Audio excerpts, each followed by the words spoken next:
আল্লাহ রাব্বুল আলামিন পবিত্র মাহে রমজানকে যে সমস্ত প্যাকেজ দিয়ে, যে সমস্ত বোনাসের অফার দিয়ে সুশোভিত করেছেন, সুসজ্জিত করেছেন, সম্মানিত করেছেন, ওই সমস্ত প্যাকেজসমূহের ভিতরে অন্যতম প্যাকেজ হচ্ছে পবিত্র লাইলাতুল কদর নামক মহিমান্বিত, মর্যাদাপূর্ণ, সম্মানিত রাতের প্যাকেজ।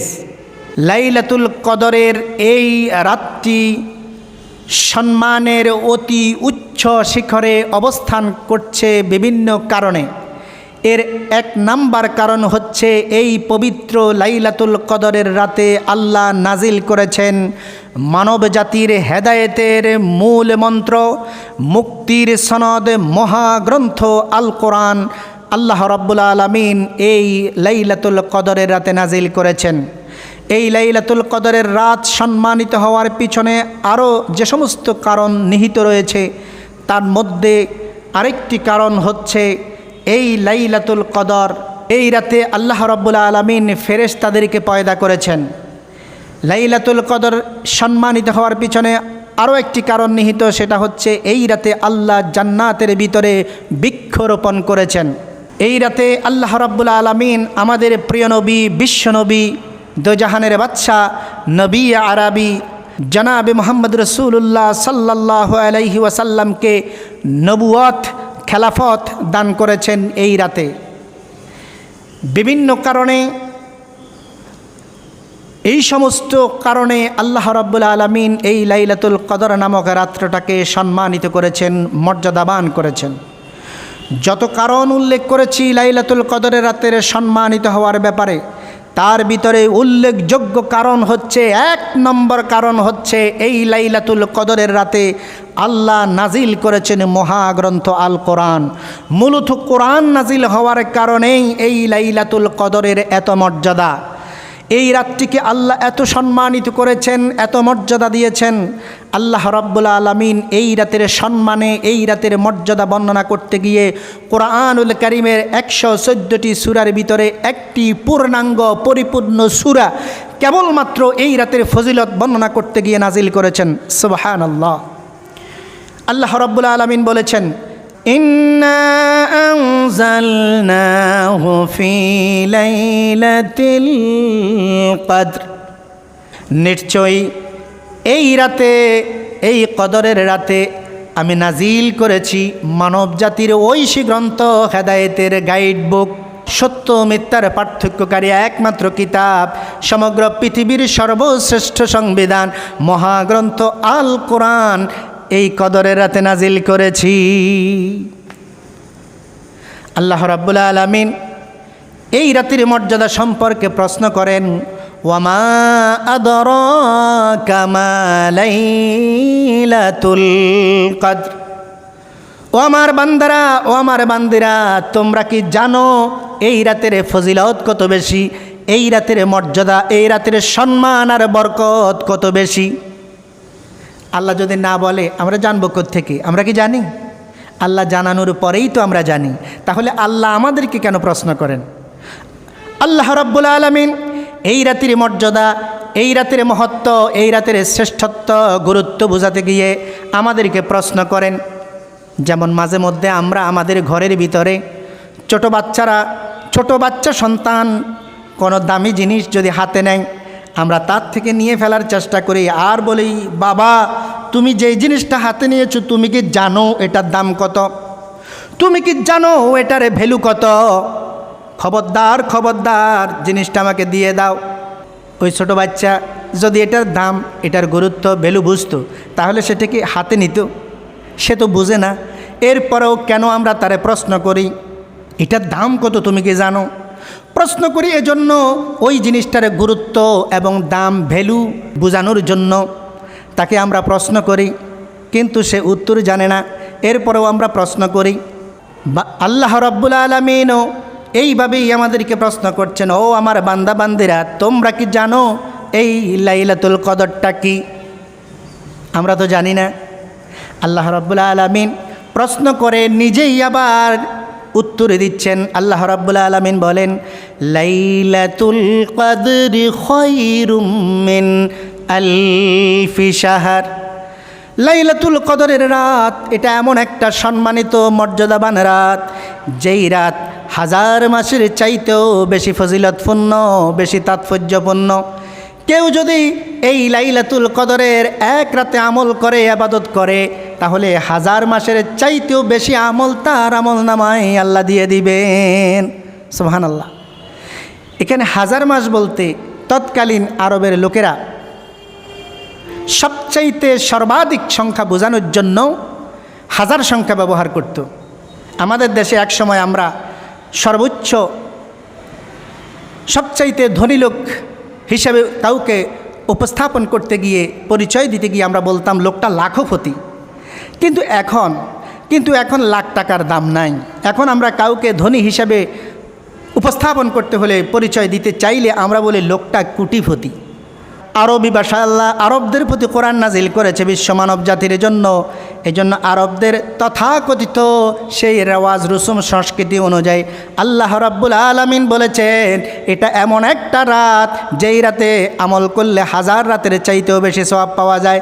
মূলত এখানে হাজার বলতে হাজার রাত নয়, বরং এখানে লক্ষ কোটি মিলিয়ন বিলিয়ন রাতের ফজিলত এই একটা রাতে আমল করলে বান্দার আমল নামায় আল্লাহ দিয়ে দিবেন।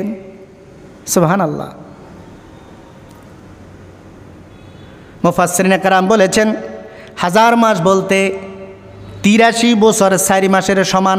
আল্লাহর কোনো বান্দা যদি 83 বছর 4 মাস হায়াত পাওয়ার পরে একাধারে আল্লাহর পথে কাটায়, আল্লাহর ইবাদত বন্দেগী করে, তাহলে সে যেই পরিমাণ সওয়াবের ভাগীদার হবে, যেই পরিমাণ সওয়াব লাভ করবে, লাইলাতুল কদরের এক রাতে আমল করলে আল্লাহ বান্দার আমল নামায় এর থেকে বেশি সওয়াব দিয়ে দিবেন। আল্লাহ রাসূল একবার সাহাবায়ে কেরামদের মাঝে বনি ইসরাইলের এক লোকের ঘটনা বর্ণনা করছেন। ঘটনা বর্ণনা করতে গিয়ে আল্লাহ নবী বলেছেন বনি ইসরাইলের এক লোক হায়াত পেয়েছিল 1000 বছর। কত বছর? 1000 বছর।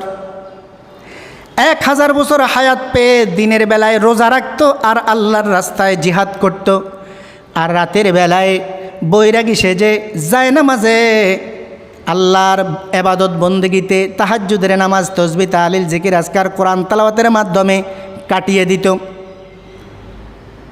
আল্লাহর নবীর মুখে সাহাবীরা এই কথা শুনে আল্লাহর নবীকে সাহাবীরা তখন প্রশ্ন করল, ইয়া রাসূলুল্লাহ, আপনি হলেন বিশ্ব নবীর শ্রেষ্ঠ নবী, আপনার উম্মত, আমরা হলাম শ্রেষ্ঠ নবীর শ্রেষ্ঠ উম্মত। এখন বনি ইসরায়েলের লোকটা 1000 বছর হায়াত পাওয়ার কারণে যে আমলটা করেছে, আপনার শেষ জামানার উম্মত তাদের গড় আয়ু হবে 60-70 বছর। 60-70 বছর হায়াত পেয়ে বনি ইসরায়েলের এই লোকটার সমপরিমাণ সওয়াব নেকি তারা কীভাবে লাভ করবে? এই কথা শুনে আল্লাহ রাসূল থ হয়ে গেলেন, চুপ হয়ে গেলেন, চিন্তিত হয়ে গেলেন।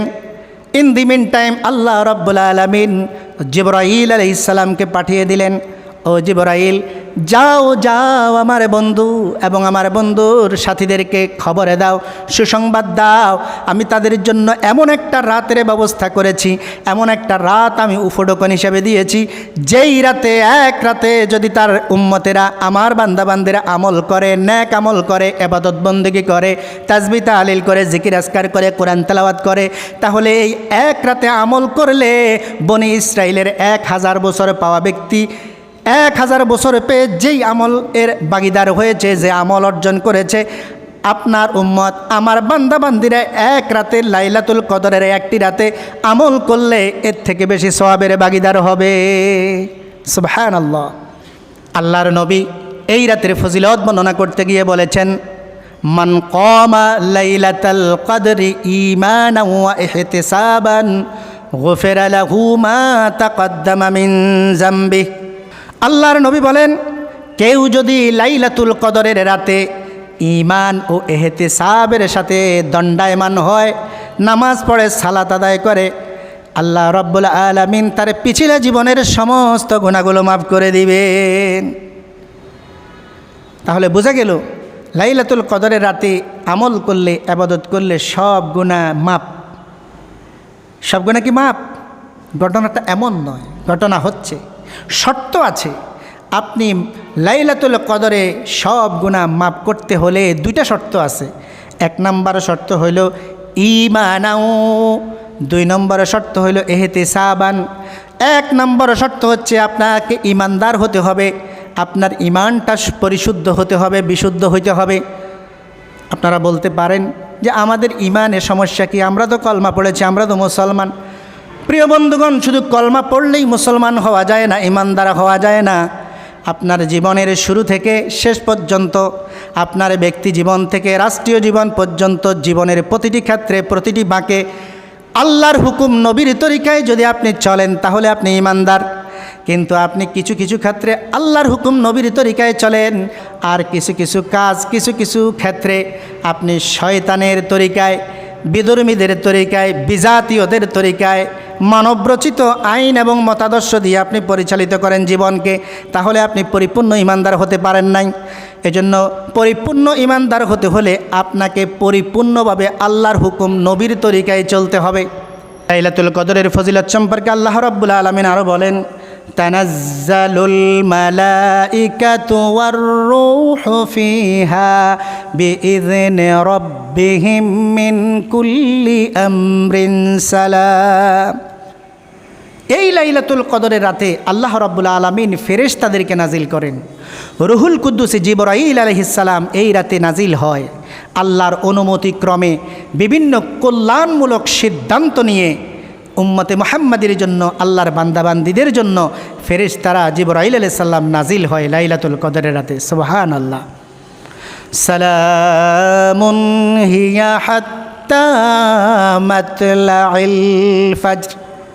আল্লাহর পক্ষ থেকে লাইলাতুল কদরের এই ফজিলত, এই বরকত, এই মর্যাদা, এই সম্মান, এই শান্তি প্রশান্তি নাজিল হয় 26 রমজান সূর্য অস্তে যাওয়ার পর থেকে, মাগরিবের নামাজের পর থেকে ফজর উদয় হওয়া পর্যন্ত আল্লাহর পক্ষ থেকে দেওয়া এই অফার চলতেই থাকে, চলতেই থাকে। এজন্য আল্লাহ রাসূল লাইলাতুল কদরের রাতে নিজ পরিবার পরিজনদেরকে জাগ্রত করতেন, নিজে জাগ্রত থাকতেন। আল্লাহ রাসূল রমজানের শেষ দশকে ঘুমাতেন না। লাইলাতুল কদর পাওয়ার আশায়, লাইলাতুল কদর পাওয়ার অন্বেষায় আল্লাহ রাসূল জাগ্রত থাকতেন, নিজ পরিবার পরিজনদেরকে জাগ্রত করতেন। এই লাইলাতুল কদরের স্পেশাল একটি দোয়া রয়েছে। আল্লাহ রাসূল বলছেন, তোমরা লাইলাতুল কদরের রাতে এই দোয়াটি বেশি বেশি করে পড়ো। আল্লাহুম্মা ইন্নাকা আফুউন তুহিব্বুল আফওয়া ফাআফু আন্নী। আয় আল্লাহ, আপনি ক্ষমাকারী, আপনি ক্ষমা করাকে পছন্দ করেন। সুতরাং আল্লাহ, আপনি আমাকে, আমার মুরব্বীদেরকে, আমার আহাল পরিবার পরিজনদেরকে এই লাইলাতুল কদরের রাতে মাফ করে দেন, ক্ষমা করে দেন। এই দোয়াটি আমরা বেশি বেশি করে করব। জিকির আজকার করব, কোরআন তেলাওয়াত করব, তাসবিহ তাহলিল করব, বেশি বেশি নফল ইবাদত করব, নিজের পিছনের পূর্বের গুনাহগুলোর কথা স্মরণ করে তাওবা করব, ইস্তেগফার করব। আসুন লাইলাতুল কদরের এই সম্মানিত রাতে আমরা নিজেও জাগ্রত থেকে ইবাদত বন্দেগী করি, আমাদের পরিবার পরিজনদেরকেও আমরা জাগ্রত রাখার চেষ্টা করি, ইবাদত বন্দেগীতে উৎসাহিত করি।